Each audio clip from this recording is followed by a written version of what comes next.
Yo, yo, yo, yo, yo, yo, yo, yo, yo, yo, yo, yo, yo, yo, yo, yo, yo. It's your boy, the insurance junkie, your fiduciary fella, the all-star advisor, Alonzo Hall. I've returned today with some current events. So it looks here like young Dolph recently, today, was shot and killed in Tennessee. And it's probably not, great news, but yeah, about an hour ago, rapper Young Dolph was reportedly shot and killed. Now, Young Dolph was out there getting his money, doing his rap thing. I hope he had some life insurance so he could leave some of the monies that he, made to his family. I'm sure he has a bunch of kids and stuff out there. I don't know. But we got to figure some stuff out, y'all. Hold on, y'all. I got a call coming in that I need to answer.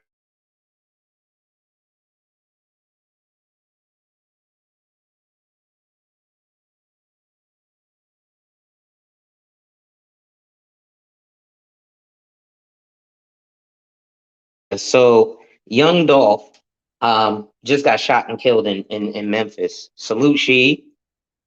And hopefully, you know, all is good. But it's kind of crazy to find out, you know.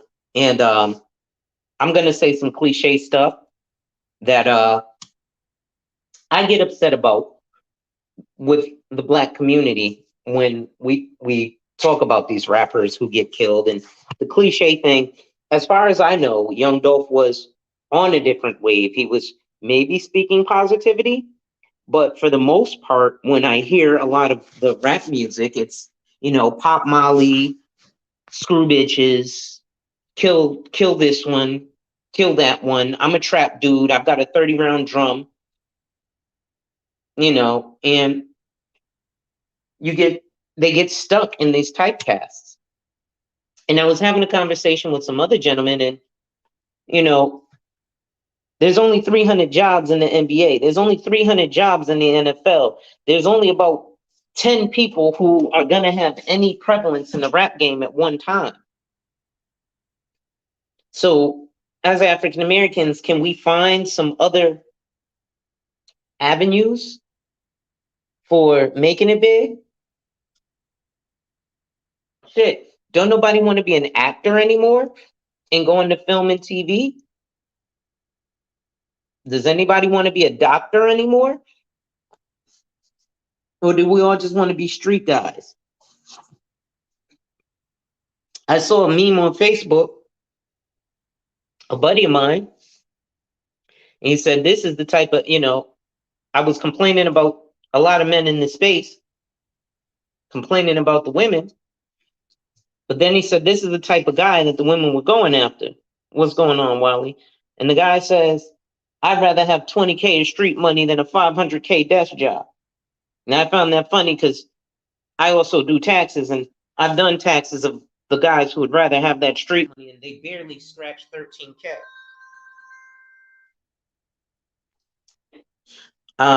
So, we have to figure ourselves out there.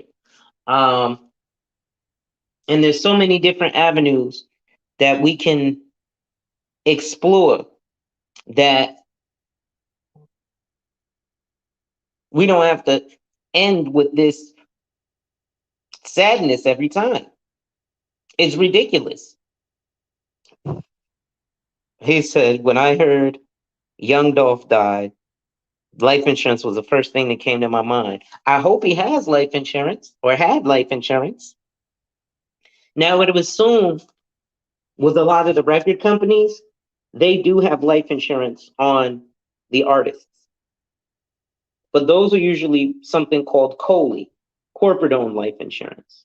So what will happen is, the advances that the record label gave to him, oh, here's $40 million for your rap kit. Go buy a Bugatti and some, obnoxious gold chains. Well, they're going to recoup that money from record sales. But since they're not going to recoup it from record sales because he's dead, you think they didn't insure their product? Right? We were talking about the Kyle Rittenhouse trial where people were like, well, why was he out there protecting property? These business owners have insurance. Yeah, young Dolph died. He got shot and killed in Memphis. And, you know, if this type of stuff ain't an alarm to realize, yeah, this record label, they got life insurance on them. I guarantee it. They got a Coley policy. He ain't know it because he was ready to sign that dotted. Yeah, give me my rap kit. Give me my $1 million so I can go get this Bugatti. Okay. Sign here, though. What's this? Oh, this is just a $20 million life insurance policy. Well, what's this for? Oh, well, that's what you're worth to us. Right? Like I told y'all in my Brunch and Wealth, Eugene Mitchell told y'all New York Life came to him while he was making $100,000 a year, $125,000 a year, and told him to get a $2.5 million life insurance policy for his pension fund. He was like, what's this? They was like, well, if you die, we're paying you $100,000 a year. We expect you to work here for 25 years. That's $2.5 million. If you die along the way while we're paying you, we need to recoup our money. And this was the insurance company that did it to him. So, you know, stuff is just crazy. I'm not going to be too long. When I found out, I was like, wow. Like you said, Michael, first thing that came to mind when I found out Dolph died was life insurance. He said, wow, that's interesting because he was beefing with Soulja Boy. Now he died. I didn't know he was beefing with Soulja Boy, you know, but it's crazy. Let me take a look here. I'll look at the news, actually. It says,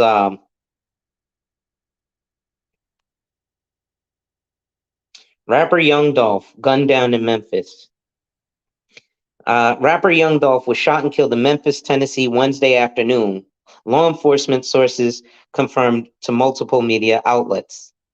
Makita's Butter Cookies owner, Maurice Hill, told Fox affiliate that young Dolph, who was born Adolph Robert Thornton Jr., walked into his bakery around 1 p.m., at which point someone drove up and gunned the rapper down. One male victim was located and pronounced dead. No suspect info is available at this time. So they just ran up on him while he was at the cookie shop getting some cookies and decided to gun him down. Like nothing. So this, I guess, is more of a message to the brothers. As Black men, we got to do stuff. And yeah, I definitely don't intend for my channel to be specifically about blackness, but it's going to end up that way because I can only speak from the perspective of what I am, of my existence. And my existence is that of a Black man in America. So a lot of the stuff I speak about will be from that perspective. So it's a cookie shop, and says there's a cookie shop in the hood. He always went there. Yeah. But that was the article, the whole article about it that I just read. So there's no information except basically he was at the cookie shop. Somebody ran up on him. But there's no suspect, no nothing on camera. But this famous multi-million-dollar rapper is out there dead. Now, I know you were saying the whole Soulja Boy beef, and that's a great way to pin it. But again, thinking cynically, like a lot of these record label owners, like people like Leor Cohen will do. Because we didn't put it past Puffy. Everybody was, oh, Puffy got Biggie killed. Puffy got Pop killed. Suge Knight did it. So you don't think that Leor Cohen would get one of his artists killed so he could recoup the money? This guy isn't selling any albums and he's not doing any tours, so we're not recouping our money. So let's take that corporate-owned life insurance and take that hit on it. Yeah, I got 50 grand. I'll spend 50 grand to get 20 mil. Boom, here's 50 grand. Kill him. Now he's dead. He said, this is interesting. Why none of his bodyguards? I thought they had bodyguards, but you got to realize, unfortunately, rap has this false sense of being like country music. Country music, they actually live what they talk about in their music, right? Like, I drove to the bar, I drank up a beer, went to my house, my wife wasn't here, sitting on a log, drinking in the fall. All I got left now is my rifle and my dog. Right? So rappers tend to act as if they have to live what they're talking about. And so they'll do things like run around in the neighborhood because when they were younger in the neighborhood and they had a good vernacular, they weren't actually able to be the drug dealer that they say they are in their music. So now that they have more money, they're going to go live out that mess. It's in his hometown. He never really moved with security in his hometown. Said on Breakfast Club and Facebook that he had security. I don't know. Maybe he did. You know, but I just find it crazy that dude really like that. I just don't get it. Like, you know what I mean? And it's hurtful. Like, especially because I'm a victim of gun violence. Like I told you, in 2008, 3 days before Mother's Day, I got shot 5 times in front of my mom. You know what I'm saying? Like, I really lived this shit. Unlike these rappers. Lil Boosie said it the best. Come on, dog. We just entertaining. He said it on Vlad TV. Come on, dog. We not out here killing niggas and selling drugs. Come on, dog. We rap. Boosie's one of the most street rappers out there. And he was like, look, dog, we ain't really out here. We're entertainers. So as entertainers, man, can we, as black men, can we take it upon ourselves to foster being like Carlton Banks in terms of keeping our nose to the books, right? Can we foster, outside of the August Alsina shit, being like Will Smith? Not the whole simp shit, but as a man, this man moves. He gets $20 million a film. He had it, and he always did protect his own, you know, but can we get, you know, like that? Can we stop being super flashy? Now, don't get me wrong, I like to be flashy like the next man, so I'm not saying don't have no flash, but can we stop being stupid flashy? I'll give you an example. Ex-President Barack Obama, worth $70 million. Currently, still drives a 2005 300C. Young Dolph is worth, I don't know, a couple $1 million. What up, Kay? And he drives around in Ferraris and Bugattis and Aston Martins and all these exotic cars. And I'll tell you what, he definitely he recouped it because that life insurance policy is gonna recoup it for him. So Young Dolph is a rapper. You heard of him on that song with OT Genesis, Cut It. Is one of his biggest tracks. I actually like Young Dolph as a rapper. I like street music personally. It's like it's great to work out to. It's like hard rock. It's high energy music. But it's nerve-wracking, man, that, you know, we got to have stuff like this. And like I said, I'm going to say some cliche things. And the one cliche thing I'm going to say is, man, wasn't he doing positive? But I guess not if you're saying he was beefing with Soulja Boy. But why do we keep having this conversation after the guy died? Man, wasn't he doing positive? If I listen to any of his songs, right, wasn't really that positive, right? But especially Black Americans, will give him the benefit of the doubt. Meanwhile, Savings minus debt. What's going on, brother? Meanwhile, we'll be, if if if a financial advisor swears or says a curse word, oh man, you shouldn't say a curse word. That people might not want to do business with you because you said a curse word. But they'll sure enough go by that young Dolph. I just sipped a cup of lean, sold a triple beam, shot a dude in the eyes because he didn't say queen. Come on, y'all. We got brothers like myself. We got K out here. We got savings minus debt who are all telling y'all about financial freedom and starting businesses. And yet and still, we're having to have conversations about a fucking rapper who earned a bunch of money saying some bullshit he likely didn't live, which there's no problem in not living that because it's entertainment. It's not supposed to be lived. Right? But let's foster promoting people like us in a positive light. Right?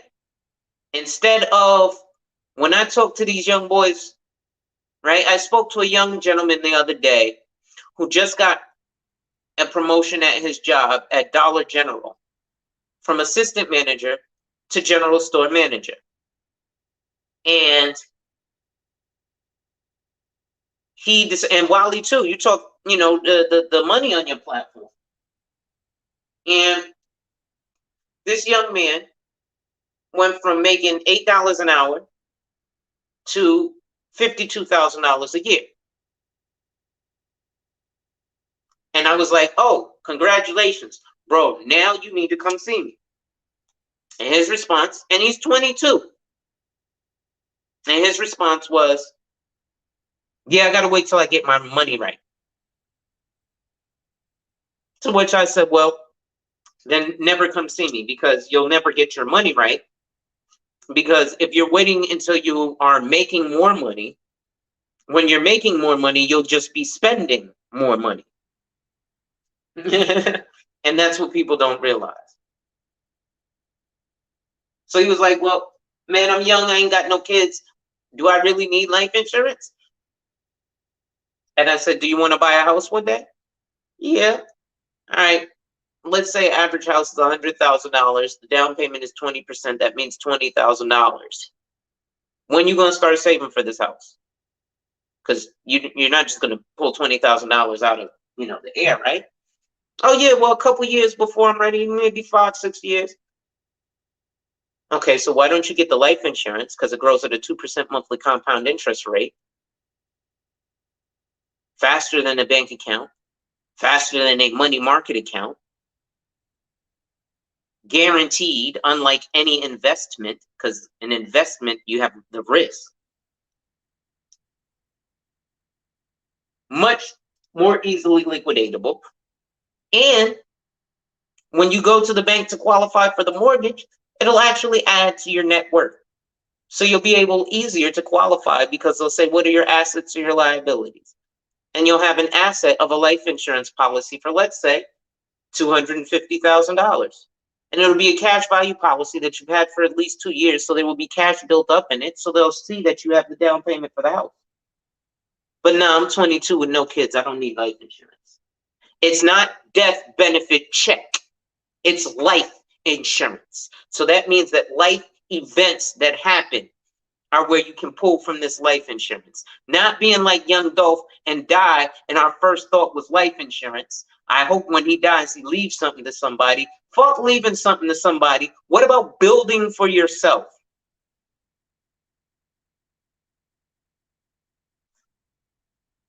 Wealth talk, that's true. Most don't think like that. And you want to know why? It's the fault of shitty financial professionals.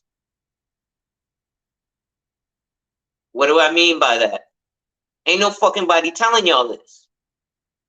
When I was living in Brooklyn, working in Manhattan on Wall Street, 100 Broadway, on the 17th floor, for Mutual of Omaha. And I used to set appointments in project buildings where the sex, money, murder bloods used to live. Or still do live. I don't know if they're there, but I ain't really scared of them. And I used to go to their neighborhood, and I used to write with other agents. Other agents would refuse to go into project buildings. I had a clip of 3 months where I made $20,000 a month each month because I went to the projects and sold small $20 to $50 policies to those people who needed them. And I would go there with a blue paisley tie to make them dudes try and compress me because they wore red bandanas.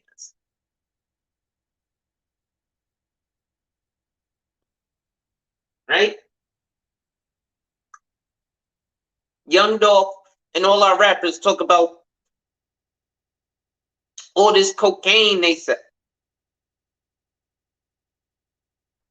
I got bricks for sale. I sold so many bricks and chopped it up in 16 and it's 17.5 a key and $150 a gram. And they telling you it's actually only $50 a gram, but they telling you all this math. Meanwhile, there's a December 10th, 2002 article in the New York Times that shows that the Colombian cocaine cartel hid $80 million of drug money in life insurance policies.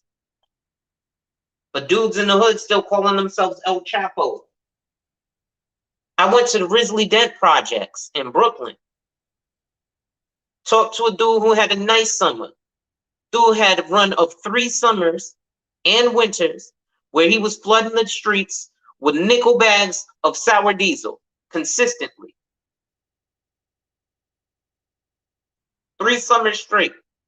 Then I went to him, I was like, yo, let me show you something, bro, because there's no retirement account from the streets. Let me show you this. It's called an annuity. At the time, the company that I was representing, they've since changed the rules, but they had a low barrier of entry. All you needed was $1,200 a year. Now the minimum is $10,000. But for $100 a month, he could have set up a retirement plan. You think if you selling pounds of weed a week, $100 a month is not an expense that should have to be thought about, especially when you're thinking about your retirement. And most of these dudes who are the good drug dealers are thinking about getting out of the game. Of course, they get addicted too, and that's why they never get out of the game. I think there's only been one successful drug kingpin who escaped arrest, outside of being murdered, obviously, but who died naturally. But yeah, Wiley, it ain't just the fault of the people. It's the fault of the advisors too. Right? Why do you think Savings Minus Debt says when you're talking to your advisor, ask them, "Sir, are you debt free?" Oh shit. Yeah. Well, yeah. And they gets the stuttering. But so young Dolph actually sat here and got himself murdered in his own hometown. And now everybody's gonna cry. Rip Dolph. Rip Dolph. He was so positive. He was so positive. Very first question. He was so positive. I mean, you know, every song was kill that nigga, fuck that bitch, sell them drugs, fuck that bitch, kill that nigga mama, kill that nigga. Nothing positive in his music. But, you know, I guess he was doing positive things. Unfortunately, we don't highlight that. I'm not going to diminish it because a lot of these guys do create, you know, funds for the neighborhood. They'll give backpacks back to the kids. stuff like that. But did you happen to know that the famous rapper Fabulous, well, you know, he's always repping his projects, right? Oh man, I'm repping my projects. Brevoy. You know, he actually owns Brevoy Projects. It's not a Jew. It's Fabulous. And look at the conditions of those public houses. But he'll come through with a car that costs as much as all those buildings. And all those impressionable children will run and scream to get his autograph. And then his next song, I'm so Brooklyn, my girlfriend's ass is shaped like two basketballs. Yeah, I paid for her to go under the knife. And yeah, I'm a multi-millionaire, but I still sell cocaine. At least that's what all my songs are about.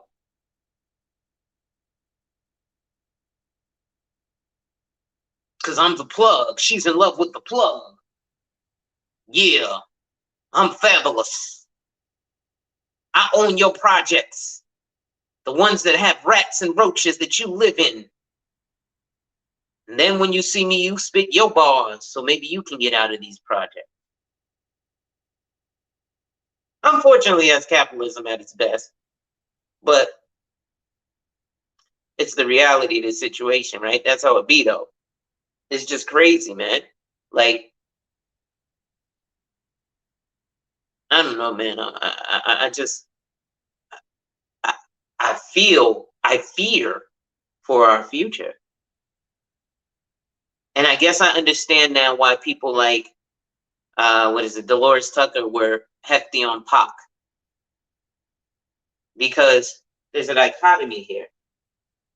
We scream about the Pookies and Ray Rays, especially because the Pookies and Ray Rays are always young. Now, I consider a Pookie and Ray Ray actually someone who's my age, still participating in juvenile antics. So running around killing each other up, even though it's unfortunate, that's things that should be done by those boys who are 17 to 25. Right? After that, you should be focused, maybe 22, to be honest. After 22, you need to start focusing on true manhood and truly becoming what it is that a man is. So you need to leave the streets at 22, pull up your pants at 22, buy your first suit at 22, if you haven't gotten one yet. And you'll buy 3 of them. You'll buy a black one, you'll buy a navy blue one, and you'll buy a gray suit. The full suit. And you can get them for cheap prices. You can go to Burlington Coat Factory or Men's Warehouse. They're between $100 and $600. $600 for a suit is cheap as shit. Maybe $700 because you got to get it tailored to fit you. You're going to have to get, when you're buying off the rack. Now, if you're getting a custom tailored, it's going to fit a little different. For example, you can see my blazer is off the rack in this photo. Obviously, because it's not bespoke to my arms.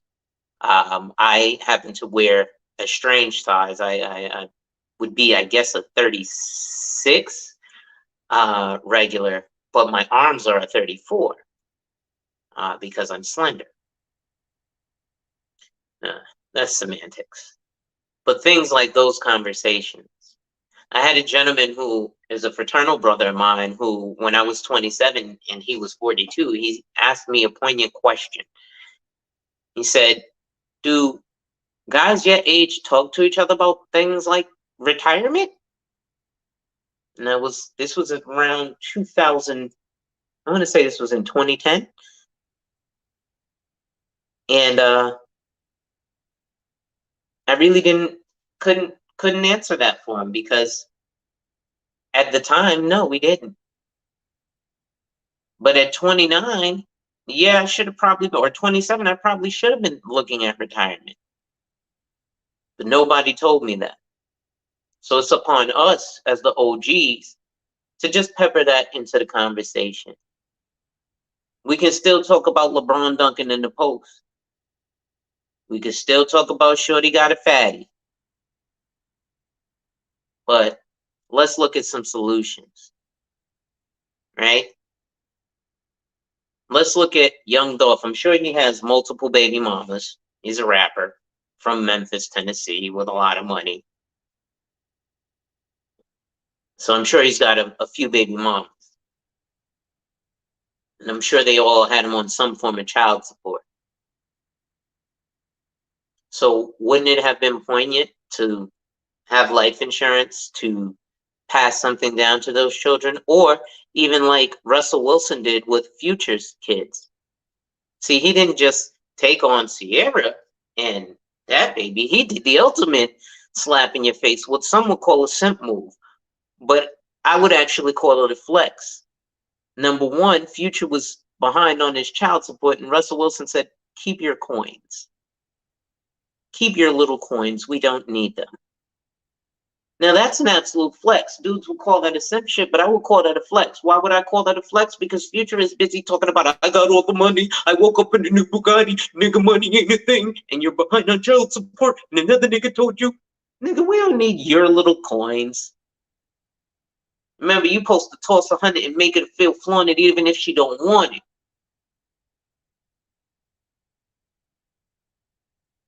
Pimp shit.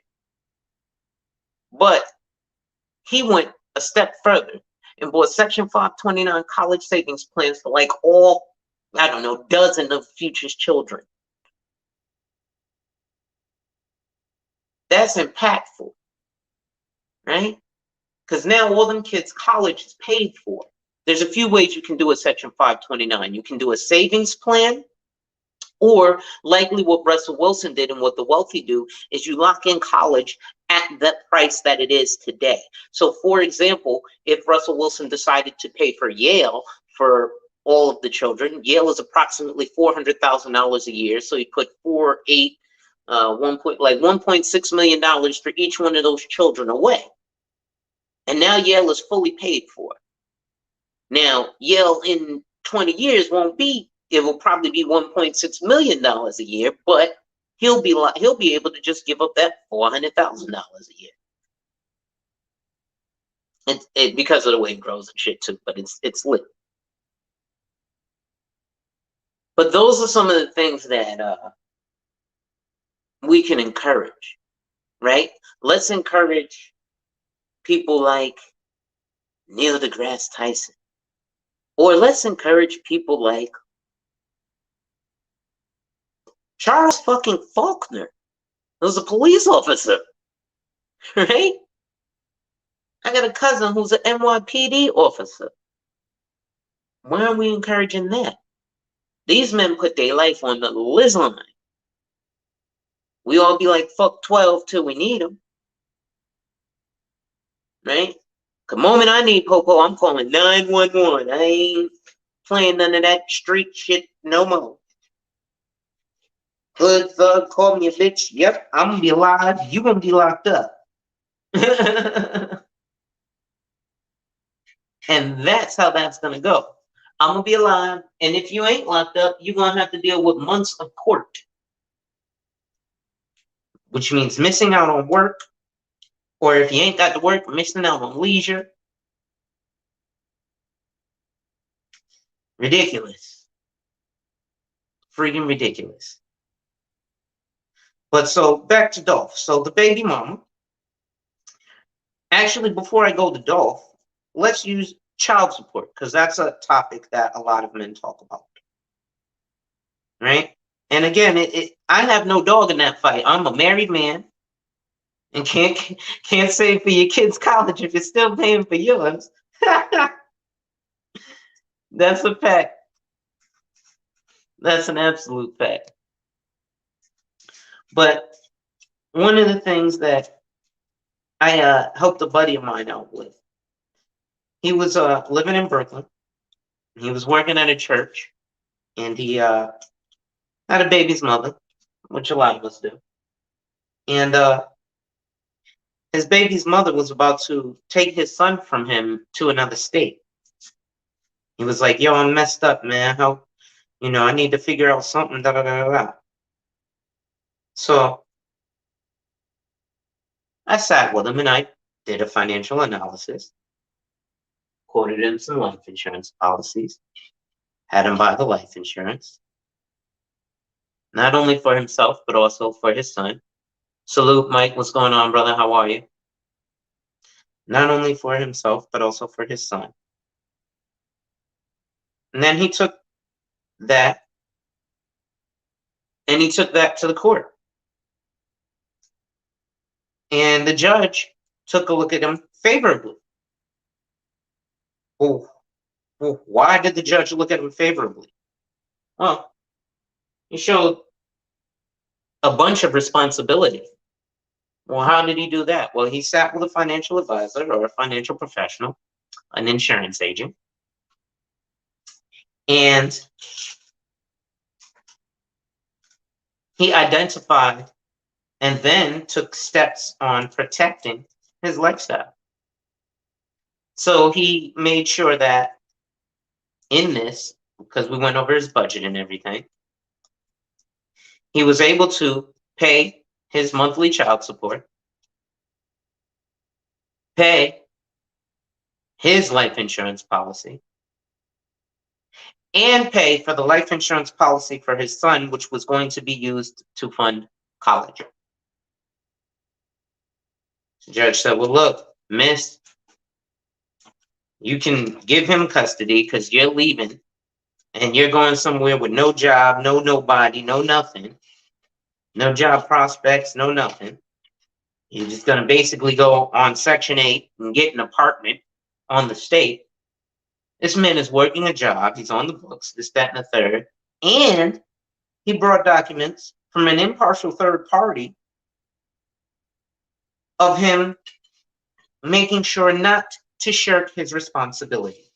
Should he become deceased or disabled and unable to work, he will still be able to pay his child support. So we know Dolph didn't do that, right? But I promise you, Dolph has a COLI policy. Well, I don't know. Is he signed to 300 records? Let's find out. Give me 1 second. I'm going to Google that. Because if he's signed to 300 records, Young Dolph, Google. Okay, Young Dolph is killed. Songs, album, Young Dolph record label. Paper route.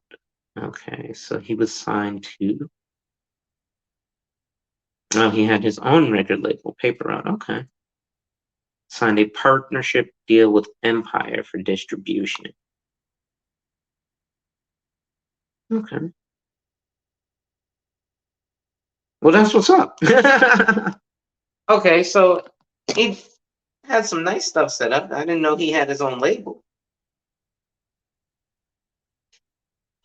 So that may change things a little bit. Not drastically. I've dealt with rappers, and to be honest, even with their own record label, they're broke. I have another friend who's an advisor who works specifically with rappers and athletes. He's based out of New Jersey, and he offices in the city as well.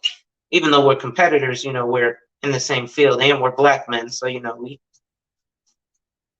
we sit together for 18 holes or 18 rounds, whatever you want to call it. And he was like, nah, bro, I hate working with rappers. I was like, why? He was like, they're fucking broke. They live paycheck to paycheck and they can't actually afford our services. And I was like, wow. He was like, yeah, man, none of that shit is theirs. It's all owned by the label. And half the time, the money's mismanaged. So, he'd be sitting there just raping them. But it is what it is. Mike V, I'm sure you're familiar with that. If you've had, high net worth or ultra high net worth individuals under your, client book, I have a buddy who actually a few years ago approached me to join him in a hedge fund, but I didn't have $3 million at the time, who used to sell derivatives for Citibank for 11 years. His client list consists of Walmart and Victoria's Secret. It's funny though, because like when I tell people I'm in financial services who aren't in the know, they'll be like, "Oh, how many clients do you have?" And I'd be like, "I don't know, 2." I could say the same shit as my boy, but his 2 clients are Walmart and Victoria's Secret. What they mean to ask is uh, how much AUM do you have? How many assets under management do you have? But that would be a money manager, so you wouldn't be asking, you know, even a financial advisor, how much assets under management they have. Adrian Nash, she sniff out the money talk. I said, you know, she's gonna sniff out the money talk. Yes, it looks cute, but it ain't cute. That's an official Adrianism, just so y'all know. She contributed to that a while back. Um, and in fact, oh yeah, I gotta make sure to give you all wrenches and stuff. I don't be on this, on a frequent enough schedule to really do that. I just haven't quite committed to YouTube. I guess I use it for different purposes. Rob, what's going on, brother? How are you? I use it for different purposes. It's more of a teaching platform for me. Like I said, when I first got on it, it was just so that I didn't have to physically go out and do showings while doing real estate. I just wanted to go view a property, and then when people was like, "Hey, I'm interested in 123 Main Street here. Here's a YouTube video. Now show me you got the money, and I'll take you to go see it." That's how my YouTube started. And then I was like, "Hey, I could talk about insurance up here." And I started talking about insurance. So let me actually get back to it, especially now that my man Rise on the building. And you know, he said something to me that was very poignant in one of our conversations. I said, this insurance shit is boring. And he was like, "That's why I like it, because boring is consistent. That's why it's boring." He said, "But when you getting them checks, ain't nobody bored." So I was like, "Well, you've got a point." But let's look at it. How many baby mamas do you think young Dolph had? Let's be conservative and say 3. Let's be realistic with rappers and say 4. That seems to be the thing with most rappers. They have at least 4 babies' mothers, right? So these 4 children now, unfortunately, never get to see their father again.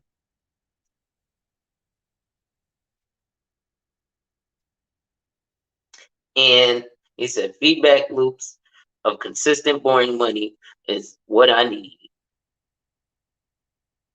It's the kind of boring I need. Yeah. So 4 babies' mothers.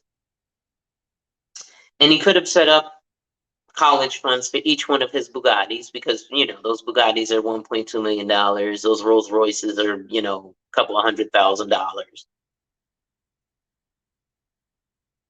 And now, most of the time, unfortunately,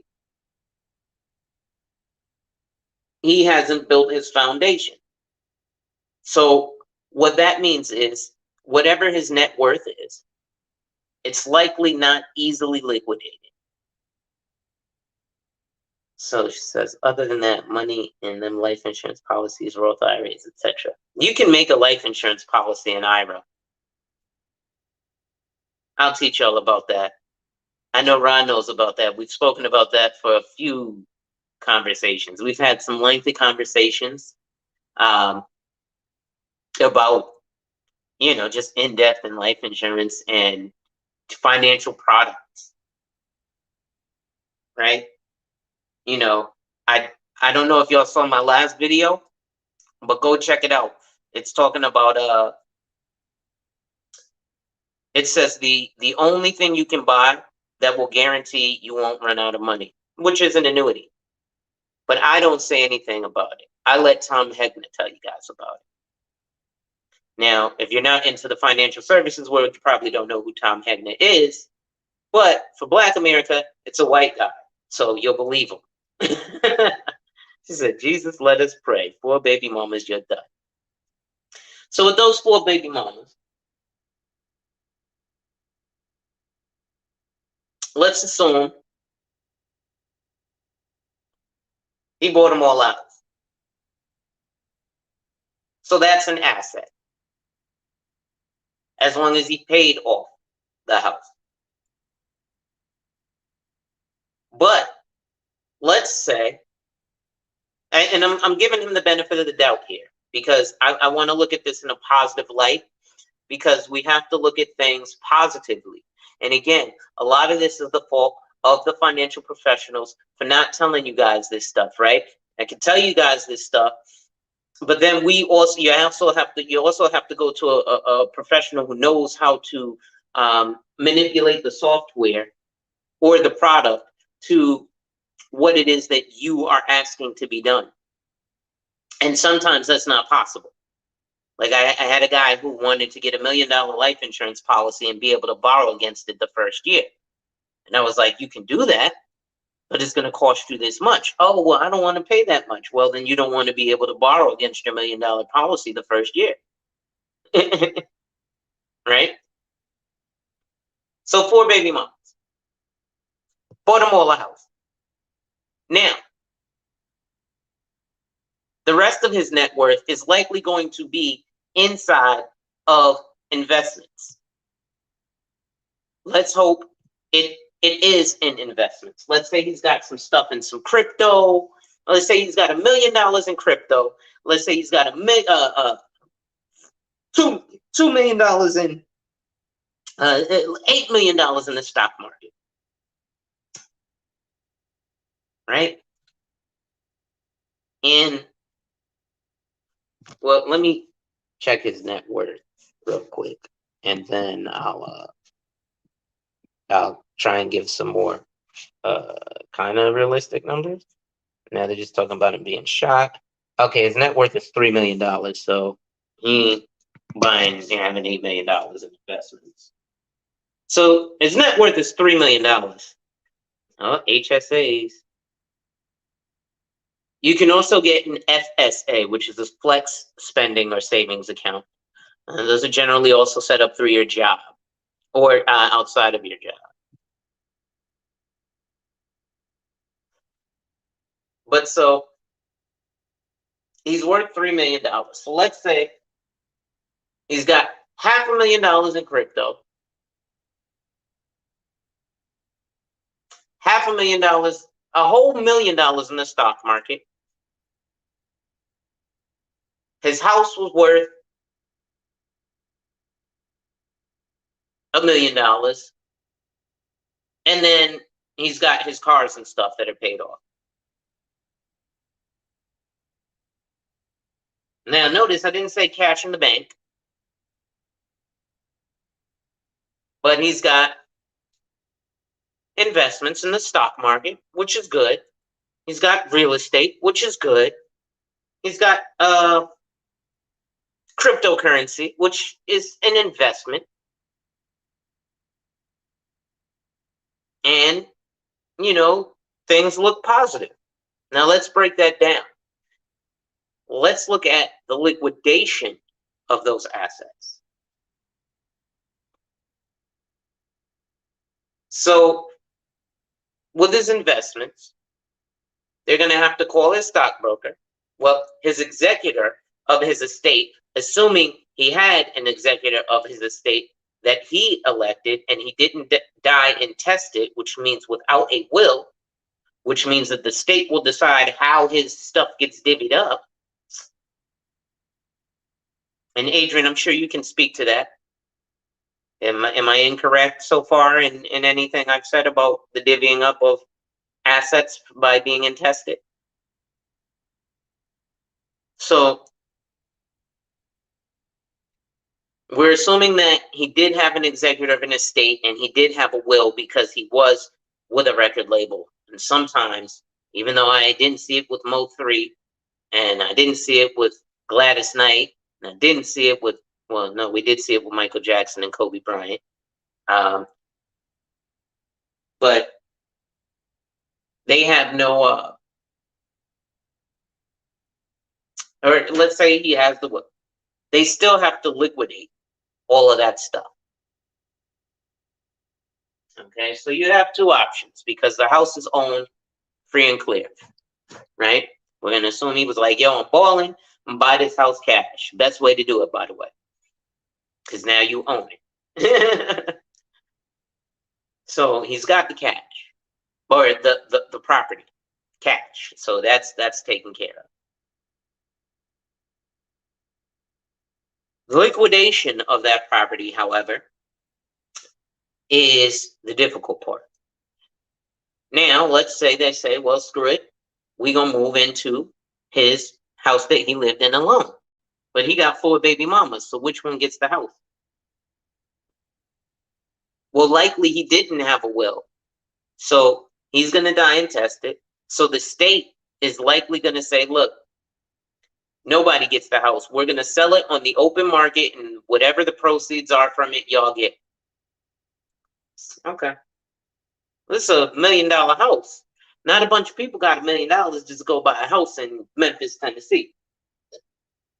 Not everybody wants the decked out house that he has. So the house sits on the market for 3 years. So that's an asset they don't get. But he at least bought them all a house.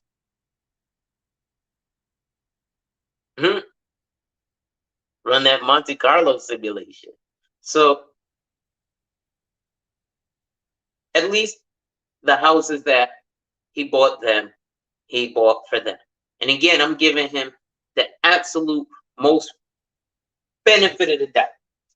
Because again, the financial professionals have not taught y'all this. So how would he know to go get this shit?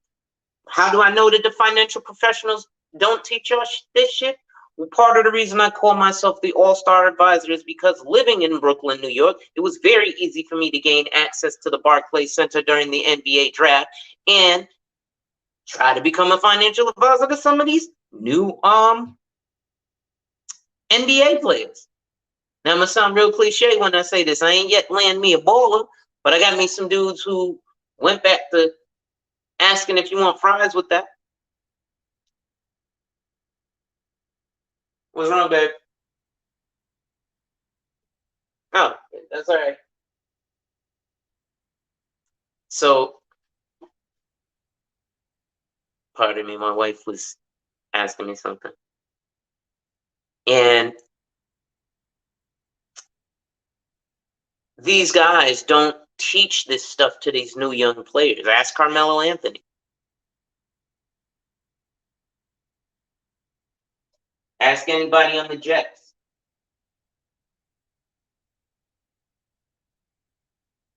What's going on, Rodale? So these guys don't get taught even how to be, heavy on the financial services. Why life insurance is important when you're younger. Why annuities are important when you're younger. How you can get life insurance as a felon. Small stuff like that. I'm going to start spitting some of that stuff up here too.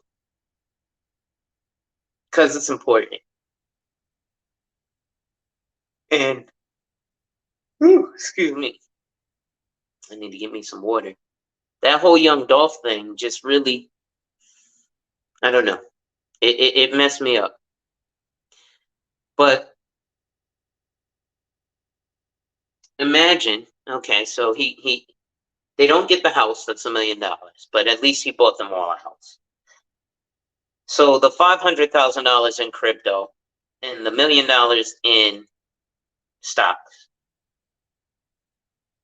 So at $1 million in stocks, that has to be liquidated. So the executor of his estate, which there isn't one because he died intestate, so the state will appoint an executor, and that executor will then contact his stockbroker, and they will sell that stock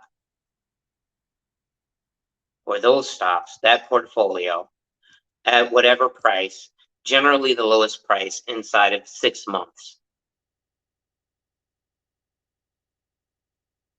And then they'll allocate the proceeds accordingly. Now, because I did this situation and I say, well, he has the 4 babies' mothers, that money will be allocated that thusly. It's not that easy because those babies' mothers aren't wives. So those babies' mothers aren't actually afforded anything.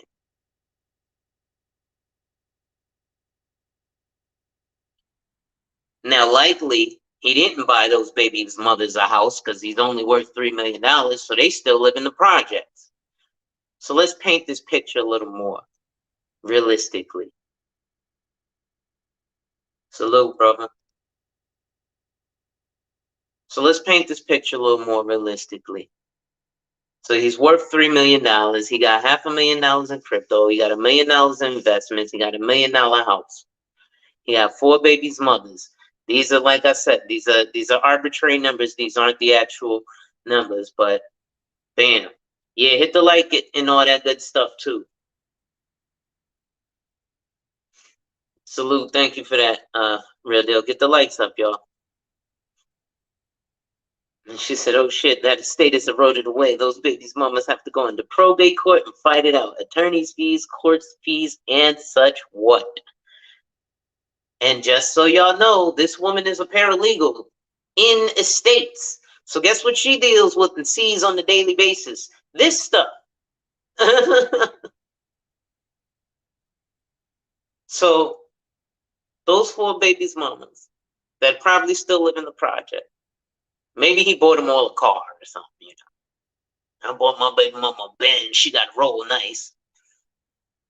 But you said best believe the record company's got insurance policies on these clowns. What did I call it, Rob? Coley. Corporate-owned life insurance. It's recoupable. So he ends up dead somewhere. Nobody knows how. Maybe he wasn't selling enough records. Boom. Oh, this guy who's worth $3 million, I paid $50,000 a year for the life insurance policy for the past 2 years. I spent $100 million. I spent $100,000, but I'm gonna get $10 million back. All right. Well, let me spend another $100,000 to get him killed. I spent $300,000 and I'm gonna get $10 million back. All right. I wouldn't put it past these corporate executives. But so these babies' mamas don't have any asset to gain because they're going to have to go to court and fight for stuff. But he has actual blood relatives. I think, probably his mother, his father, brother, sister, aunts, uncles are all going to come out of the woodwork. And they're going to be all up in probate court dealing with the fact that, damn, he just died. He was worth, what, $3 million? I'm about to go give me a piece of that. Yeah, I know Roberto, Dolph, whatever his name is. That was my cousin. We grew up together. I went to high school with him. Now he's going to have more than 4 babies' mothers. It's going to be, the 40 chicks he smashed on tour. Oh, I got pregnant. I need a DNA test so I could show that I'm his baby's mama so I could get some of that $3 million since he just died. And he got $1 million house. Let me get some of that. Tied up in probate court. And likely he died intestate, and likely a lot of that stuff isn't his. right? I'm giving the benefit of the doubt saying he owns that $1 million house, not the record label. But just like Ross said, you best believe that these companies got life insurance policies on these clowns. You best believe that also they generally own the rap kit, the MTV Cribs house. It's crazy, but it's true. Boom.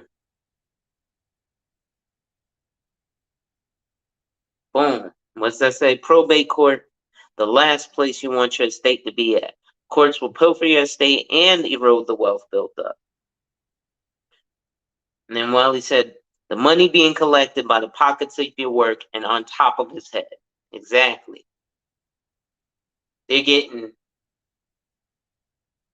buku bucks off of these tragic incidents. Like, think about it. What was the other guy that got killed in his Lamborghini? And all these guys are in Lamborghinis when they're getting killed. What was old boy's name? XXX Right? Slumped in his Lambo. Nobody took any of his money or anything. Oh, yeah. Let's not forget that there are creditors. So it's not like he's not going to have debt to pay.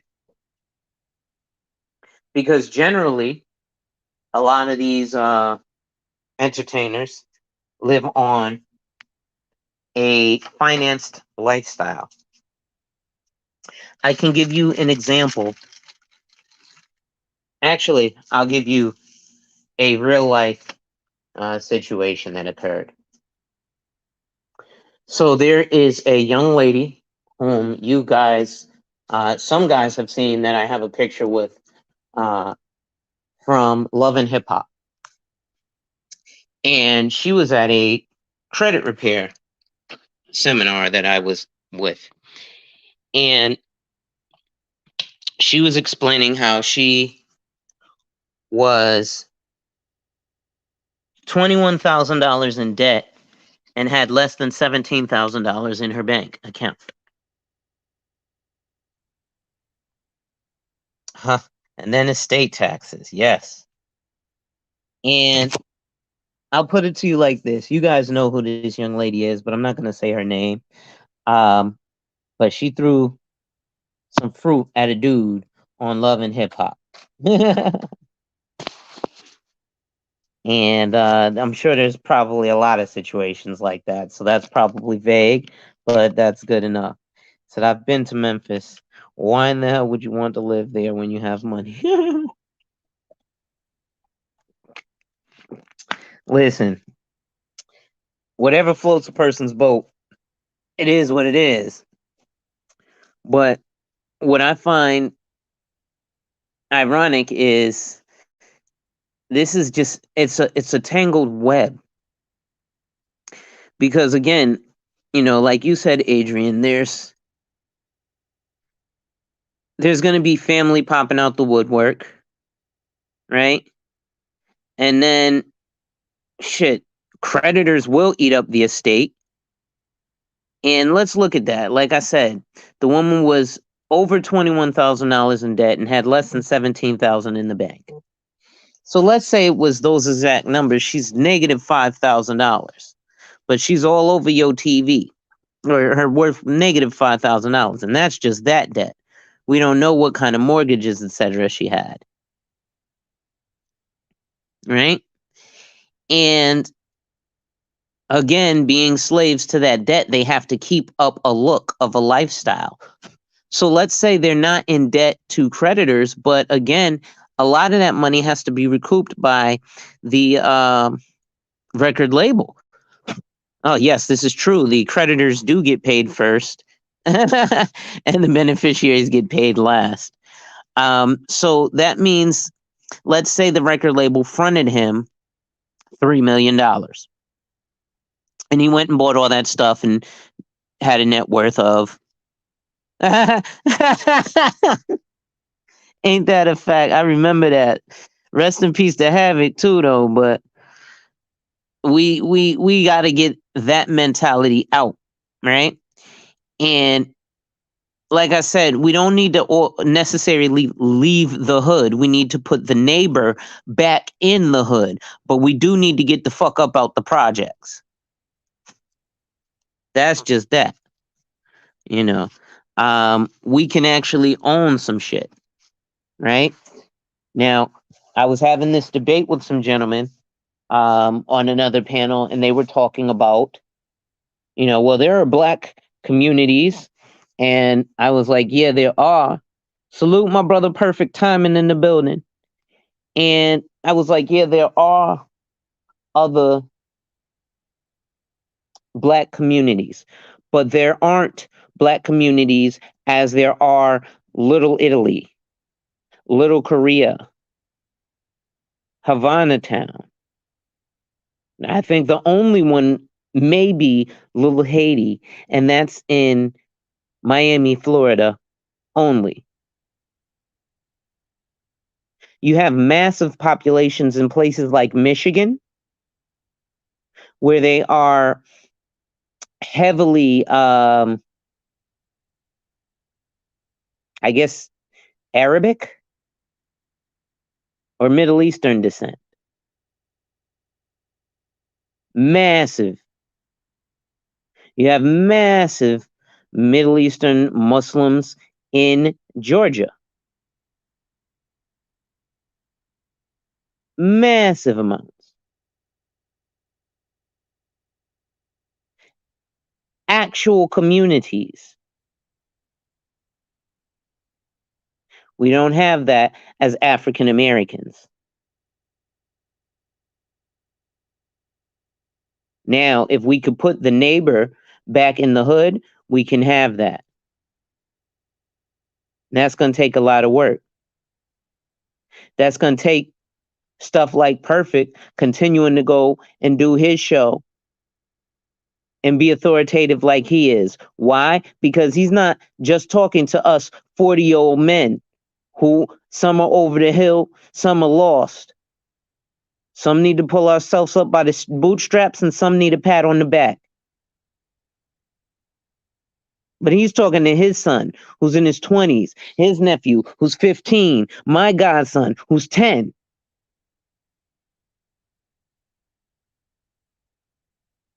Showing them signs of manhood and masculinity. There's levels to this shit. This is ownership, you say? You trying to be like the white man? Yes, only white mans and them can own.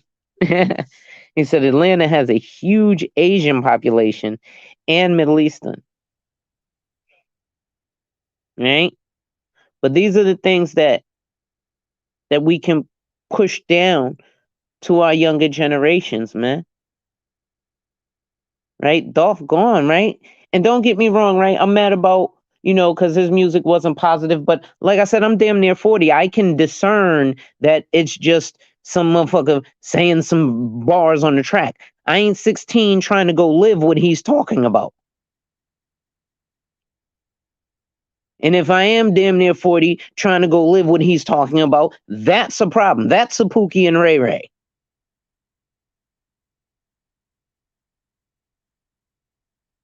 Because the only niggas who's 40 years old talking about what he's talking about is him. Because most of these rappers are 40. How old is Future? Probably like 906. Let me see how old Young Dolph was. He's probably 30 something, right? Let's see. Young Dolph. Google this dude right quick.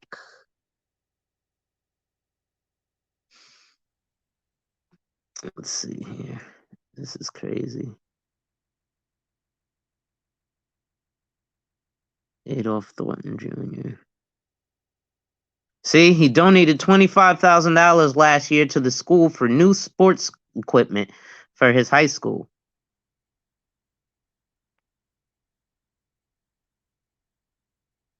All right. How old is Young Dolph?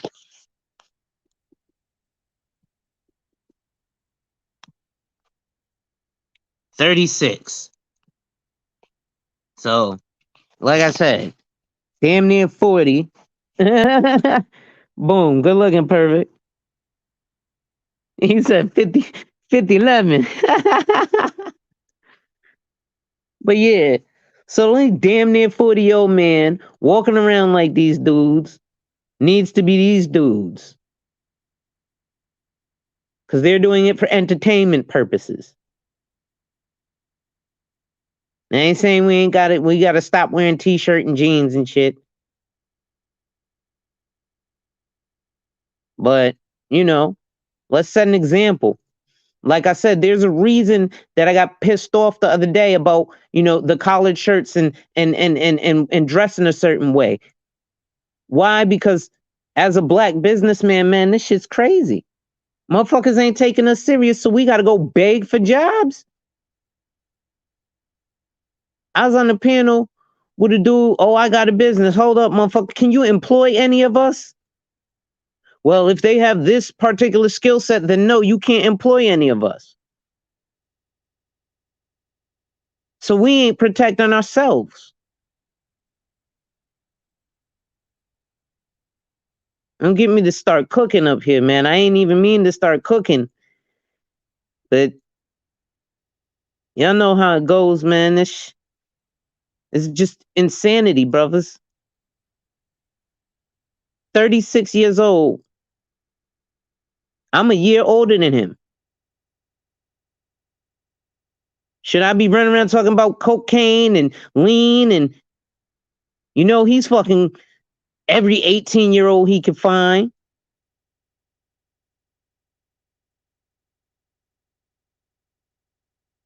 But y'all don't hear me though.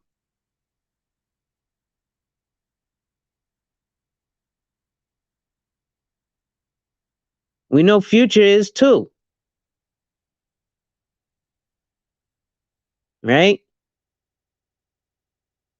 This man is 36 and he's one of the younger rappers, as far as I know.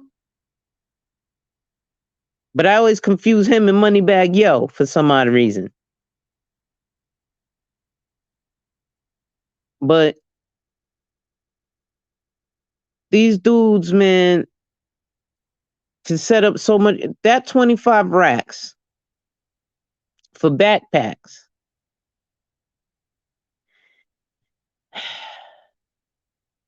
$25 racks for backpacks. That rhymed. I didn't even try to do it. But he said, all these jobs here in Texas, but niggas don't want to step up. You a lame for having a 9-to-5 and good credit. Ain't that the truth?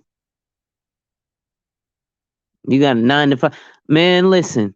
Like I said, I saw a damn meme where a dude was talking about somebody rather have 20 racks in the street than a $500K behind the desk job. Now, I'm going to speak to that. Because again, like I was speaking in the beginning, the young Pookies and Ray Rays, if you 36 and doing that shit and you ain't a rapper, like major label, then you a Pookie and a Ray Ray. If you 16 and you doing that shit, boys will be boys. Right? But again, if you 36 running around like these dudes, what the fuck? My fault. YouTube just started playing in the background. It's a funny how the rappers who always clown lames when younger do all that lame shit when they get older, like having good credit and make sure their kids straight as fuck. Yeah. Look at Jimmy Jones, the big blood. Mad niggas' lives fucked up. His kids ain't. He moved out to Jersey. Right? It's ridiculous. But that 25 racks for backpacks. How many backpacks could that really buy for these young kids? I mean, I get it, but you spend more than that on a piece of jewelry, bro. And then do you even insure the jewelry? Probably not. And Derek Grace told y'all to do that. The dude with all the tattoos on his face and the crazy dreadlocks. Maybe I should get with that dude. And our community will start buying. You know what's crazy? And this is what pisses me off the most. Because believe it or not, and this is a recent Yahoo Finance study that shows black people actually buy life insurance more than a lot of other groups. Because black people actually believe that life insurance can pass on generational wealth. The problem is that black people tend to buy life insurance incorrectly. Now, I'm going to give you an analogy when I say that. I was talking to a young lady from my neighborhood, and I was comparing life insurance to Mercedes Benz's. Facts. And she was like, yeah, but who goes to the actual dealership to buy a Benz? And then I realized you're buying your Benzes wrong. You're buying your Beamers wrong. You don't go to the buy here, pay here, and because it has the Benz logo, buy it. Or even if it is an S550 and you wanted an S550, buy it. Because when you go to get an S550, it's supposed to be custom. Prime example, whilst I was a stockbroker at E.J. Sterling on 39 Broadway in New York City,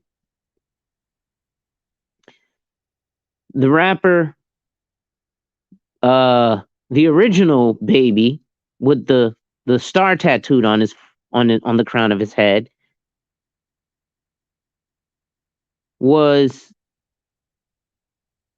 had a Maybach repossessed.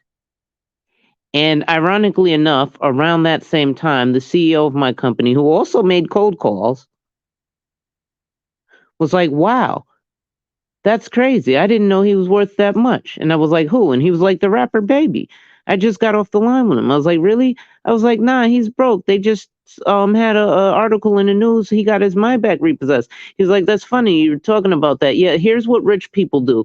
He had requested that car with a very specific purple stitching that was not in the lining of his car. So therefore he said, fuck it, I'm not going to pay for it.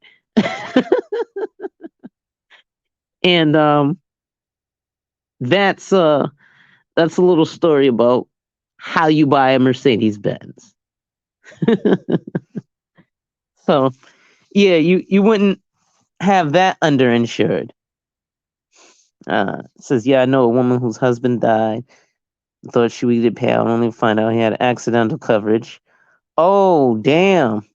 Yeah, that happens often. People have AD&D on their job, or they have a policy on their job that's not convertible. I mean, you can't take it with you. So yeah, you might have what they call COBRA for your health insurance, but you're not going to get it for your life policy. And like I said, man, like I said, I got a couple videos about annuities.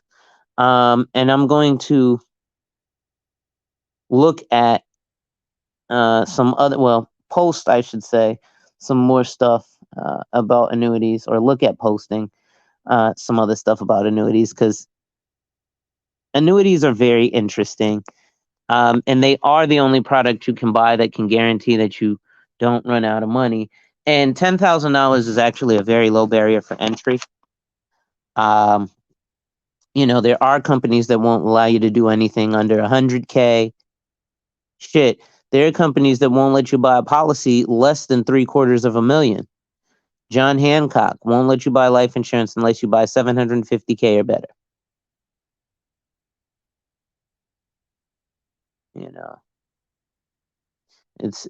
So back to these 4 baby mamas and this $3 million. First, his creditors got to get this money. So that's going to be the record label that advanced him whatever. So they're going to sell that house very swiftly, and they're going to recoup whatever they recoup from it. And then all of his jewelry, his tchotchke, obviously they're going to take the masters, but that's probably in the 360 deal. So his final legacy is going to be his music. Hopefully, he had some great times with his friends and family, but he didn't leave anything for them, is what it's looking like. I'm not saying that that's the particular situation, but the likelihood is that he didn't properly protect his most prized possession, which was himself and his ability to earn an income. Because $3 million will go really fast. Let's say that he owes nothing, he has no debt, and that $3 million is totally his assets.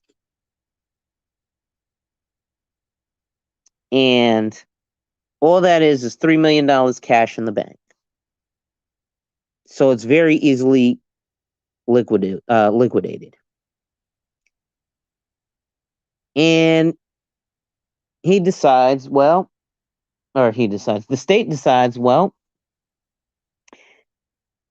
we don't have paternity of any of these 4 babies' mothers, even though we have him on court cases, paying child support. The babies' mothers get nothing, and the babies will get trust funds. Now, those trust funds, who's going to be the custodian of those trust funds? Likely the baby's mothers. And what are they going to do? Likely they're going to blow through that money. Because you got to split, let's say $3 million only 4 ways. Let's say he had nobody else but his 4 babies' mothers. Right? So they got to split that 4 ways. Whatever that, I'm not doing the math right now, but whatever that number is. In fact, hold on. Pull up my calculator.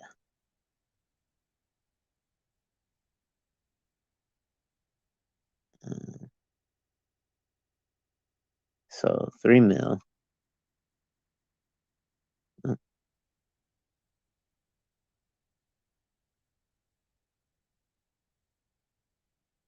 Right? Divided by 4 equals. So they got 750 each. Right? So $750,000 each. And they're gonna run through that real fast. She says, after the creditors are paid. We're assuming he has no creditors, Adrian. This is just, he has no debt, no nothing. It was just $3 million that he had cash in the bank, and he owned everything he had. Because, he's a boss, and these are steps that he eventually was taking. She said, stop it. I know, Adrian, but I'm trying to paint a pretty picture here and give the absolute benefit of the doubt. So we're assuming that all the creditors are paid, and after that he has $3 million, which we know isn't the case. But we're going to assume that that's the case, and that 750,000. Well, all of them are all going to go buy a house. And hopefully they'll be modest and buy $250,000 house, leaving themselves $500,000. All of them are going to go buy a brand new car.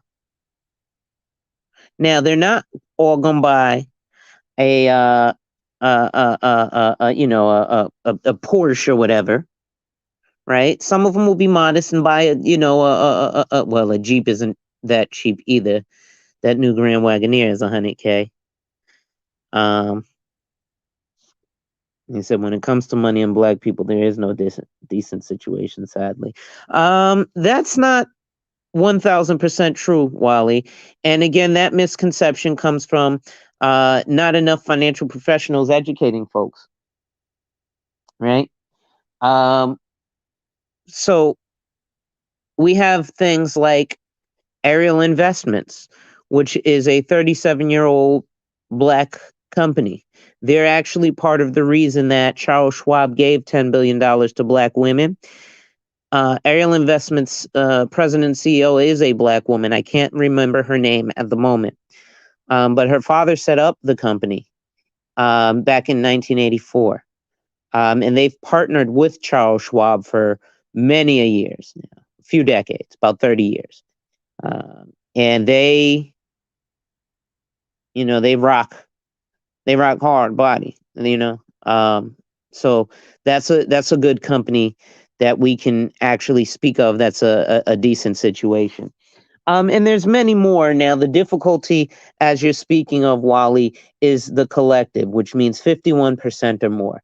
And when you say that, you're absolutely true. And that's where we need to change that dynamic.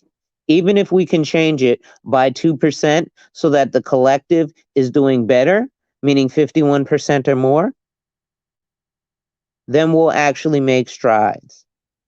So we're not looking to change, all Black America, but if we can change 1 to 2 people ourselves, and then those 2 people change 1 to 2 people, a bunch of Black motherfuckers are gonna be all right. Right?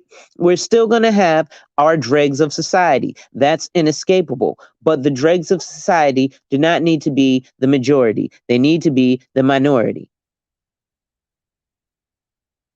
So those 4 baby mamas go and buy a $250,000 house and $100,000 car.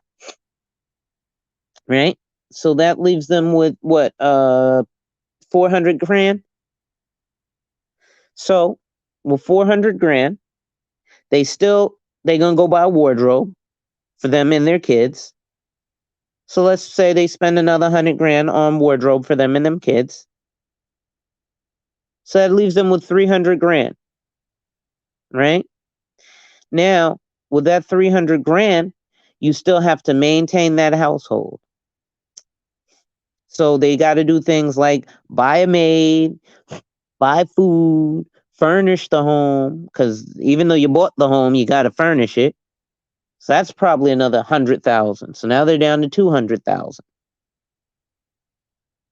Because they're not going to Ashley Furniture. They're going to what is it?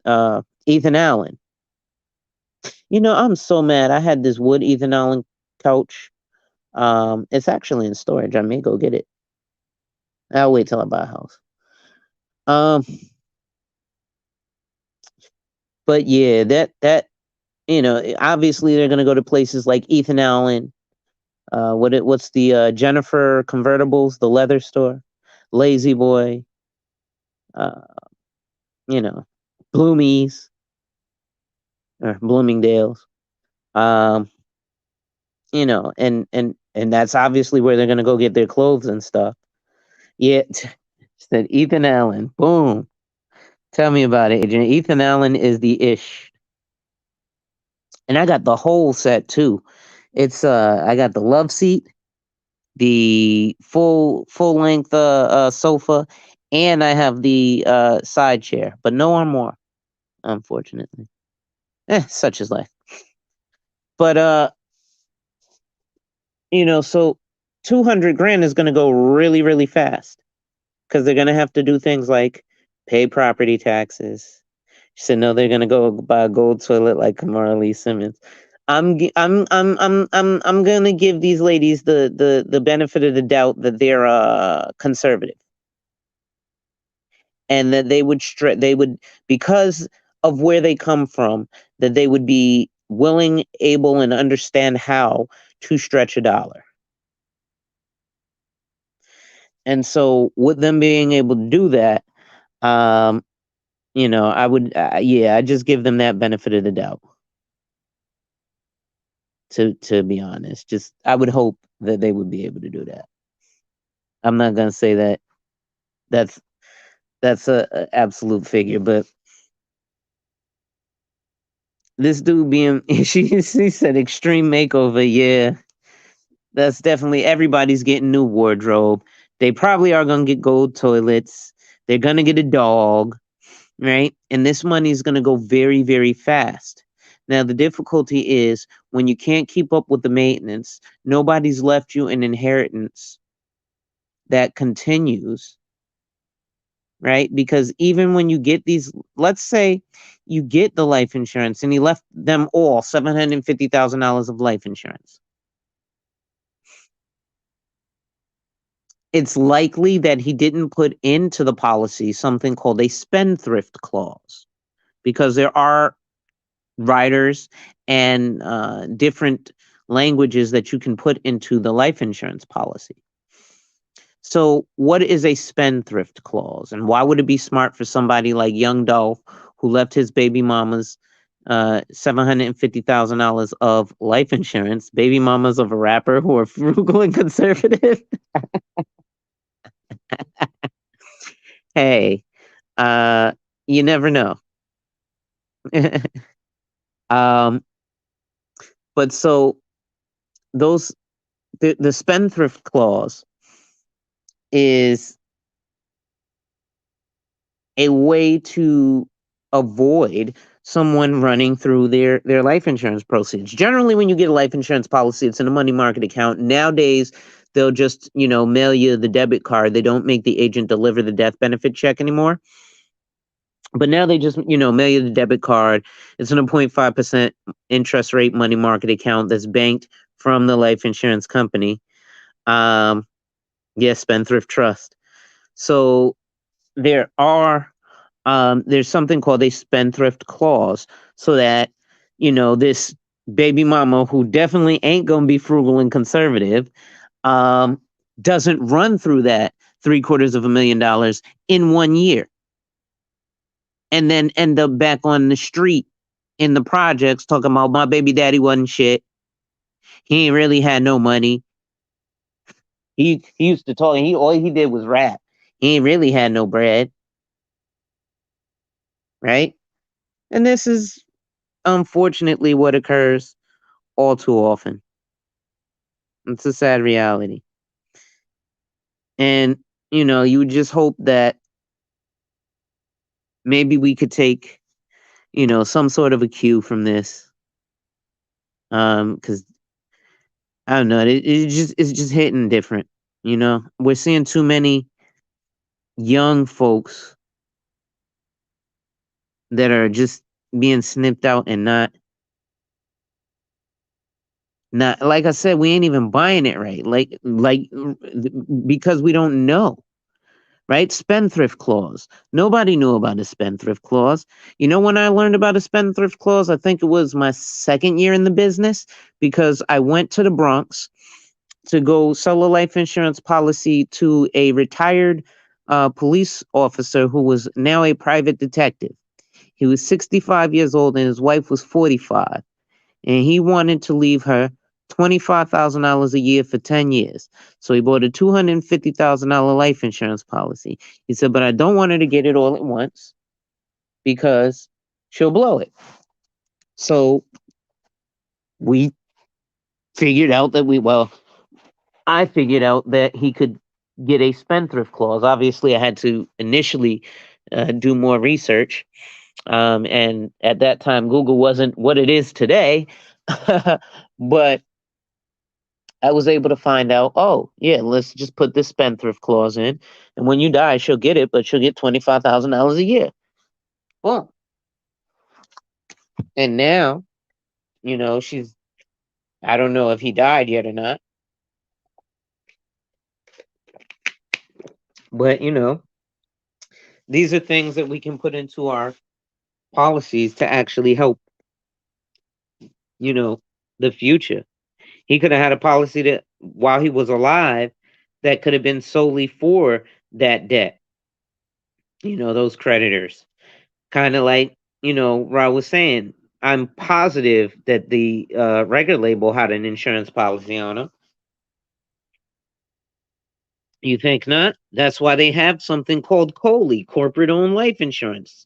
The LLC, or, Rock Records LLC, which is what I'm hoping that his record label purchased a life insurance policy on him.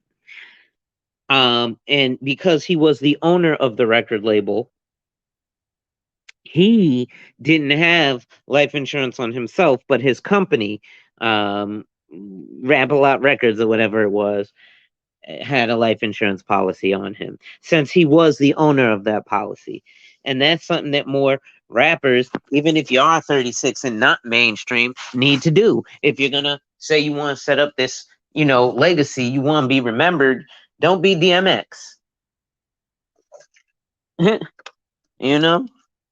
Don't be what's old boy from damn it, I can't remember AJ Johnson. Don't be that guy, right? Again, we can foster being a doctor, being a lawyer, being a judge, shit, being a paralegal, shit, being a manager of a fucking Donald's. They actually get paid pretty well, to be honest. At least years ago they did. I don't know if they do now. But there's so many vocations that we can kind of push towards. She says, I have written spendthrift clauses and trusts for my employer attorneys, but it's new to me to the contents of a life insurance policy. Cheers to that. Yeah, you would definitely, you know, I guess it's the easiest to just put it into a trust and then write the spendthrift clause in the trust. But still, it's a spendthrift clause. These are things that, again, you would use with your life insurance. So being 22 with no kids is actually the best time to get life insurance. Right? Here's one mistake to what I said earlier with that young man who's now making $52,000 a year. Right? He had the young lady with him. Right? Oh yeah, son, I'm gonna get my money right, and then I'm gonna come back and see you for this life insurance shit. I ain't got no kids tonight. I ain't got nothing to worry about. They gonna go home and fuck. He gonna bust a fat nut in that, and then she's gonna get pregnant. And then he's gonna be like, "Oh, shorty, I need to holler back at you because I need to see you when I get my money right." Is that what's gonna happen? Mm-mm. Nah, he had his money right enough to nut up in her, so I'm sure he had his money right enough to plan for the future. Oh, that's the reality rap. I'm sorry. I didn't mean to tell the truth, right? But that's what ends up happening. Y'all about to kick my ass right now, but my wife made these here snickerdoodles, and I'm eating on one, and these shits are banging. But at any rate, yeah, man, dude could have really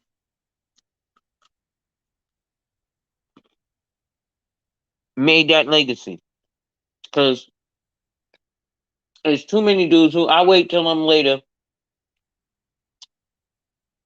I'm gonna start telling dudes like this. It's actually much better to get it while you're younger. Why would you wait till you're 40 to pay for the same thing, right? So I actually equated it to this young man like this today. He was like, he's a snickerdoodle, bro.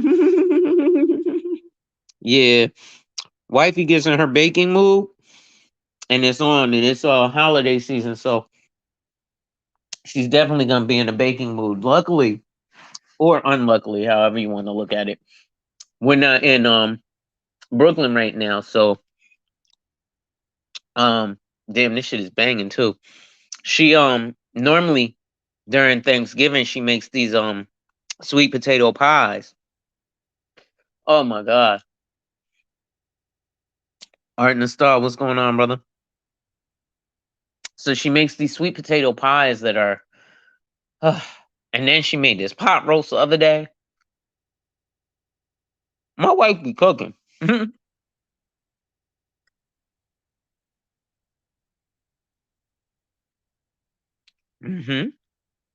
That spendthrift clause is where it's at. Thank you for getting me back on track, Adrian. I was these cookies were just hitting. But so you could have had written in them policies a spendthrift clause to at least care for your children. But again, those things aren't taught to our people. What was taught to young Dolph? Go get your rap kit. Go get your new house. Go get your fancy chain. Go get your Maserati or your Ferrari or your Bugatti, your fancy fast Italian car. And then, yeah, we'll let you invest in a couple of things. But you got to realize most of the time at the beginning, these people aren't accredited investors. So that goes back to my homeboy. I'll call him Street Star, who is a financial advisor to rappers. Most recently, he was telling me, actually, we were talking about Fetty Wap again, and that's when the broke rapper concept came up. Hmm.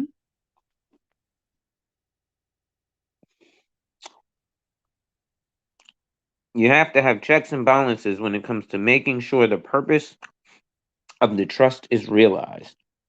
Obviously, no one sets the trust up for the beneficiary to be broke.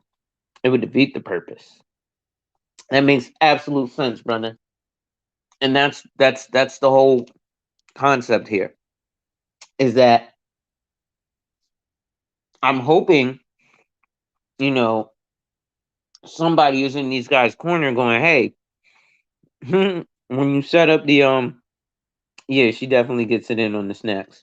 She made a cake last week for my mother for her birthday.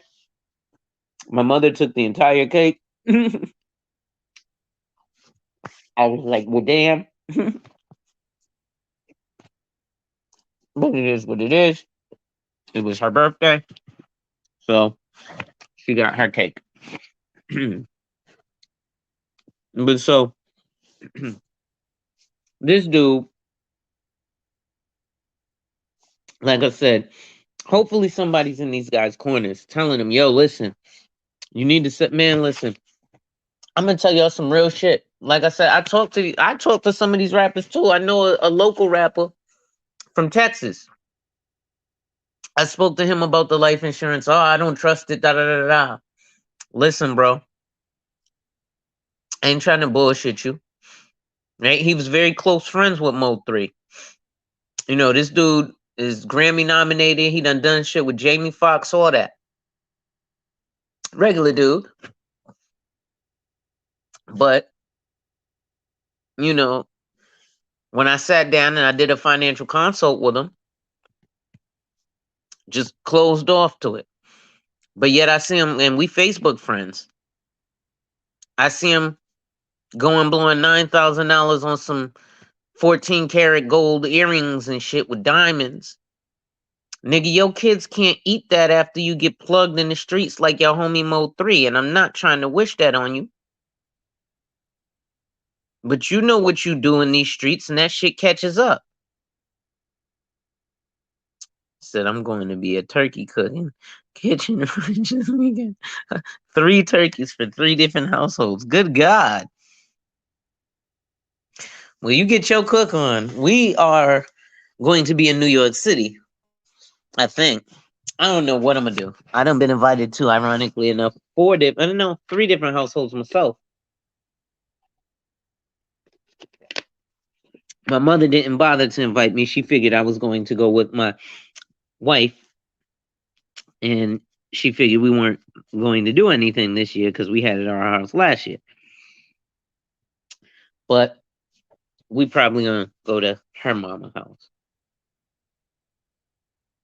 That's kind of like home now. For ironically enough, for me too. I kind of consider that home now. Uh, it's weird. But so you see these dudes who have nobody in their corner, not setting up these policies for them, not setting up these trusts for them. They get these damn record labels, they set up these businesses, and then, you know, nobody's in their corner really helping them set up or save the wealth, right? Your accountant will tell you we'll set up a trust fund. Okay, cool. Your accountant can help you set up a trust fund, but your accountant ain't going to help you fund the trust funds, you know? So if the funds ain't there, how can you fund it? Well, guess what? On your life insurance application, it will actually ask you if you want to leave that to a beneficiary or if you would like that beneficiary to be a trust fund. If you would like that beneficiary to be a trust fund with a spendthrift clause, you would actually create that trust fund and give that trust fund number to the insurance agent at the time of your application. Guess what? Now that trust fund is the beneficiary. So, again, there's really so many different dynamic uses of this stuff. I'm going to get deep into it eventually, and I'm going to be showing um, a lot of different illustrations. I like to do the illustrations anyway. It's fun. And then it shows, you know,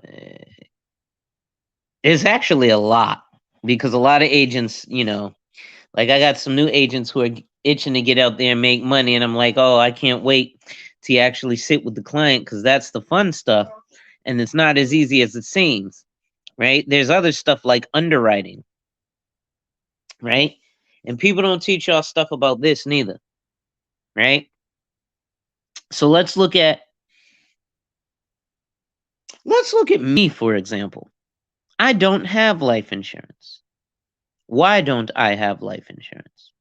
Because every time I apply for life insurance, I get declined for life insurance. Boom. And why do I get declined life insurance? Well, since 27, I've been overweight, diabetic with the onset before the age of 50, non-compliant with my meds, and a tobacco user with high blood pressure. And heart disease runs in my father's side of the family. So they took a look at my blood work and they said, fuck you, nigga. And then there's something called the MIB, the Medical Information Bureau. And this is something you should also think about too, why getting insurance younger is better than waiting. Very rarely do we get healthier the older we get. Right? I don't know too many people who got older and got less health conditions. Right? That's generally not how people live. Now, yes, there are a lot of people who have turned around their life, and thankfully, there are a lot of people who are turning around their life, and they are getting into better health conditions and better shape. But guess what? Had they not fucked up their body in the first place and then done what they did, they'd still be a lot healthier than even they are today. So the point is, at that young ass age, the company I first worked for, Mutual of Omaha, because when you first get into the insurance world, your first customer should be yourself. So I figure, all right, I'll write a policy on me. They was like, nigga, no, you can sell this shit, but you're too risky. 10 years later, at 37, I realized that I fucked up on my wedding vows because I told my wife I loved her so much that I would make sure to provide and protect her while living and from the grave through life insurance. And then I applied even again recently this year. You know what the company said? Ha ha, nigga, no. You can sell this shit, but you're too risky. And your health hasn't gotten better in the last 10 years. You're hospitalized every 2 days, bro. We're not giving you life insurance. Now go sell us some of that shit. Because I have bad health. I was an asshole and didn't take care of my health. And with that came consequences from a lot of drinking and doing bullshit that I had no business doing, running the streets that I had no business doing. It takes a toll on your body. It shuts down your organs.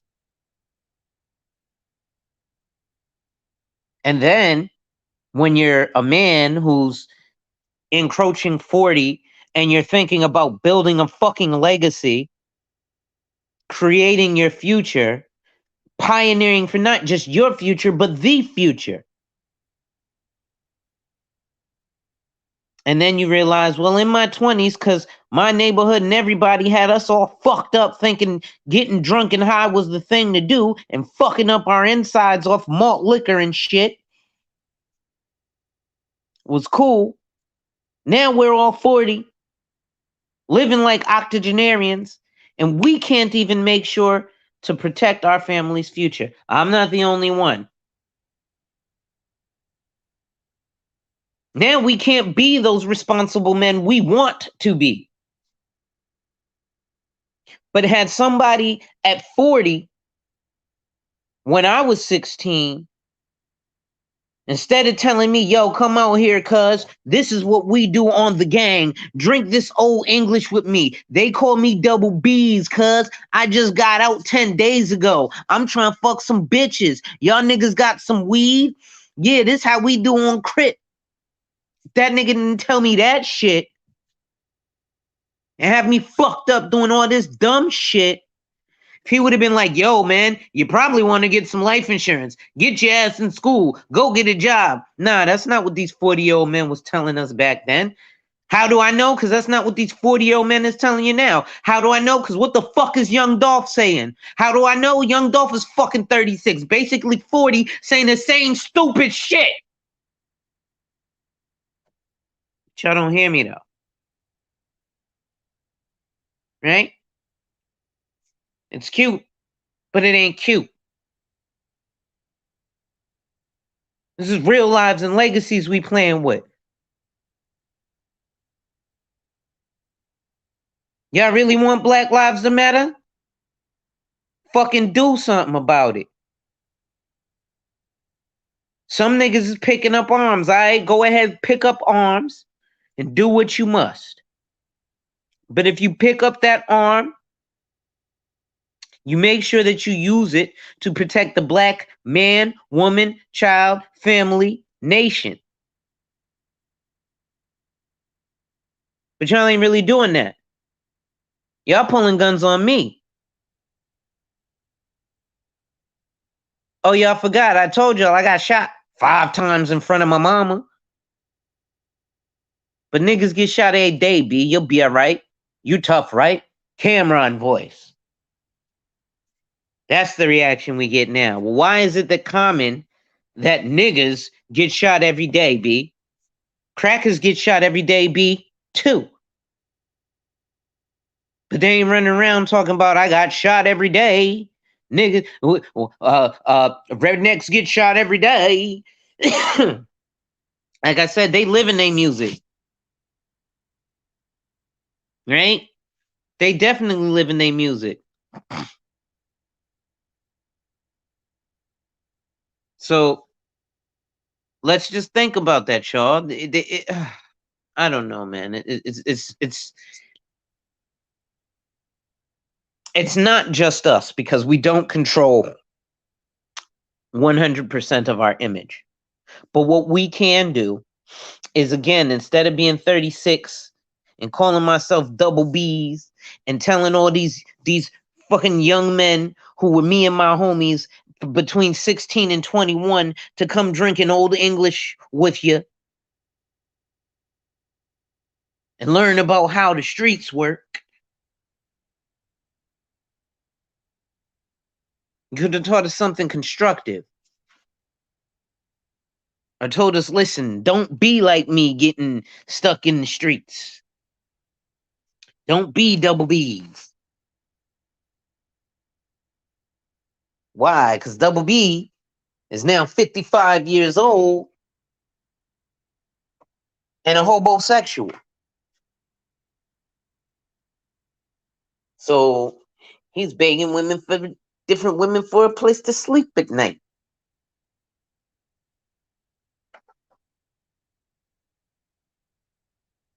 Right?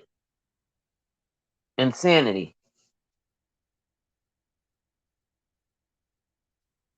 But these are some of the things that she said, how about you not jack up your level with old English? Tell me about it. He could have even just told us that. But no, that wasn't what life was about at that point. Like I said, he was a Pookie and Ray Ray. Us being 16, 17, 21 doing that, that's just boys being boys. But when this grown man is doing that, that's a problem. That's a Pookie. That's a Ray Ray. And that, like I said, you're always going to have drugs of society. But a lot of that can be corrected by just touting up, you know, and bigging up the positive shit, man. That's all we got to do. You know, if we big up the correct way or the correct peoples, you know, we can get somewhere. This is the new Ice-T said when he was in the criminal world. How about you not buy all those guns? Ice-T said when he was in the criminal world, his homies told him to get out of the streets and go rap. Yeah. Well, you know what's crazy? The streets ain't even the same no more. They're still the same. It's just different players in the game, but the only difference now is like, and ironically enough, I was having this conversation with my mother the other day. Are there crackheads anymore? And there aren't. So that was really weird because we were thinking of the dynamic and we were like, yeah, no, people ain't into being on crack. They're now into like crazy heavy drugs these days, which is scary because again, this is the youth, and these are, you know, hopefully our futures who we can protect. Um, and we can create, like I said, that nation that we can protect. But listen, y'all, I'm about to go get me something to eat and cuddle up with the wife a little bit and watch some TV. And he said, "Nah, these cats don't have a code. There was a code back then, wasn't there? That's the issue, man. But those codes, it's it's a dead issue, man. No, nothing's ever going to be the same. You've got so much harm that's going on that, like I said, they just need somebody in their corner who can kind of point them in the right direction. And it's been the fault of a lot of these financial professionals, even like my homeboy. Oh, these rappers broke. They live paycheck to paycheck. Well, come on, bro. Let's help them the fuck out. But then the difficulty is because they're getting the money so fast, just like, back in the 80s when we were getting drug money so fast, we weren't thinking about it because it was just coming hand over fist. So it was like, fuck it. This money will never stop. So how about you find a child-free woman who can sling 3 turkeys the weekend before Thanksgiving? They ain't looking for that because that is probably the frugal conservative woman that they don't want because they want the woman who wants all of their money. Um, but listen, y'all, plan for the future. You know, um, in the words of my man's perfect timing, and he said, chase greatness, or mediocrity will chase you. And you know my terms, y'all. Wipe ass, work in progress every day and see success. Wipe ass, work in progress every day and see success. Wipe ass, work in progress every day and see success. And remember, when people challenge you, they don't challenge you to challenge you, but they challenge you to challenge you. Accept the challenge. Salute.